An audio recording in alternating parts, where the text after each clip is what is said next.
Hi good morning. ಇದು Thursday mini vlog. ಸಮಯ ಇಲ್ಲದೆ ಇರೋದ್ರಿಂದ ಸ್ವಲ್ಪ ಲೇಟಾಗಿ ಅಪ್ಲೋಡ್ ಮಾಡ್ತಾ ಇದ್ದೀನಿ.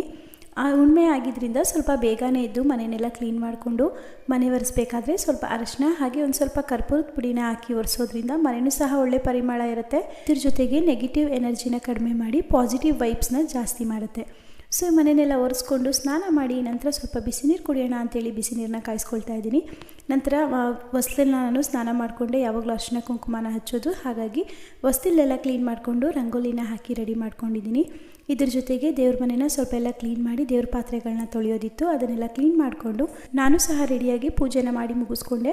ಹುಣ್ಣಿಮೆ ಆಗಿದ್ದರಿಂದ ಸ್ವಲ್ಪ ಸಜ್ಜಿಗೆನ ಮಾಡ್ಕೊಂಡಿದ್ದೆ. ಯಾವಾಗಲೂ ಹುಣ್ಣಿಮೆ ದಿನ ನಾನು ಮನೇಲಿ ಸಿಂಪಲಾಗಿ ಸತ್ಯನಾರಾಯಣ ಸ್ವಾಮಿ ಪೂಜೆನ ಮಾಡ್ಕೊಳ್ತೀನಿ. ಆದರೆ ನಾನು ಮೈಸೂರಿಗೆ ಹೋಗಬೇಕಿದ್ದ ಕಾರಣ ಇವತ್ತು ಆ ಸತ್ಯನಾರಾಯಣ ಸ್ವಾಮಿ ಪೂಜೆನ ಮಾಡಿದೆ. ಬರೀ ಸಜ್ಜಿಗೆ ಮಾಡಿಟ್ಬಿಟ್ಟು ಹಾಗೆ ಪೂಜೆ ಮಾಡಿಕೊಂಡೆ. ತಿಂಡಿನೆಲ್ಲ ಮಾಡಿ ಬಟ್ಟೆನೆಲ್ಲ ಪ್ಯಾಕ್ ಮಾಡಿಕೊಂಡು ನಂತರ ಸ್ವಲ್ಪ ಬಟ್ಟೆಗಳನ್ನ ರೀಸ್ಟಿಚ್ ಮಾಡೋದಿತ್ತು. ಹೊಸ ಟಾಪ್ಗಳನ್ನೆಲ್ಲ ರೀಸ್ಟಿಚ್ ಮಾಡಿಕೊಂಡೆ.